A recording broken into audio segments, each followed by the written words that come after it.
ಇದು ಕುರಿ ಬ್ರೈನು. ಈ ಕುರಿ ಬ್ರೈನಲ್ಲಿ ಇಲ್ಲಿ ನೋಡಿ ಕಿರೀಟ ಐತೆ.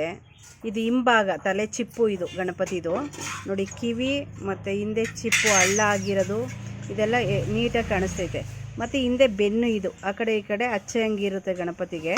ಮತ್ತು ಕೂತಿರೋ ಆಸನ ಇದು. ಇಲ್ಲಿ ನೋಡಿ, ಇದು ಜನವಾರ ಎಷ್ಟು ಚೆನ್ನಾಗಿ ಕಾಣಿಸ್ತೈತೆ ನೋಡಿ. ಇಲ್ಲಿ ಈ ಕಡೆ ಕುಂಡಿಯಿಂದ ಇಲ್ಲಿ ತನಕ ಬಂದಿರೋದು ಇದು ಜನವಾರ. ಮತ್ತು ಇದು ಮುಂಭಾಗ ಗಣಪತಿದು, ಇದು ಮುಂಭಾಗ. ಕಿರೀಟ, ಕಣ್ಣು, ಕಿವಿ ಮತ್ತು ಸೊಂಡ್ಲು ನೋಡಿ. ಸೊಂಡ್ಲು ಎಷ್ಟು ನೀಟಾಗೈತೆ ಅಂದರೆ ತುಂಬ ಚೆನ್ನಾಗಿ ಕಾಣಿಸ್ತೈತೆ ಇದರಲ್ಲಿ. ಇದು ಕೈ ಇಲ್ಲಿ ನೋಡಿ, ಒಂದು ತೊಡೆ ಮೇಲೆ ಹಿಂಗೆ ಹಾಕೊಂಡು ಕೂತಿರೋದು, ಹಿಂಗೆ ಆಶೀರ್ವಾದ ಮಾಡ್ತಿರೋ ಥರನೇ ಇಲ್ಲ ಐತೆ ನೋಡಿ ಕೈ. ಇದು ಹೊಟ್ಟೆ. ಮತ್ತು ಇಲ್ಲಿ ಕಾಲು ಚಕ್ಕಲ್ ಬಕ್ಲೆ ಹಾಕೊಂಡು ಕೂತಿರ್ತಾರಲ್ಲ, ಇಲ್ಲಿ ನೋಡಿ ಎಷ್ಟು ನೀಟಾಗೈತೆ ಕಾಲು ಇಲ್ಲಿ ಅಂತಂದರೆ. ಇಲ್ಲಿ ನೋಡಿ, ಇದು ಕಾಲು ಇಲ್ಲಿ ಇಷ್ಟಕ್ಕೆ ಬಂದು ಸ್ಟಾಪ್ ಆಗೈತೆ. ಇಲ್ಲಿ ಈ ಥರ ಬಂದು ನಿಂತೈತೆ ಕಾಲು.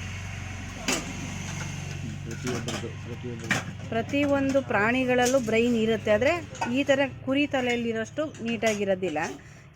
ಉಂಡೆ ಉಂಡೆ ಥರ ಇರುತ್ತೆ. ಅಂದರೆ ಗಣಪತಿ ಆಕಾರದಲ್ಲೇ ಇರುತ್ತೆ ಬ್ರೈನು.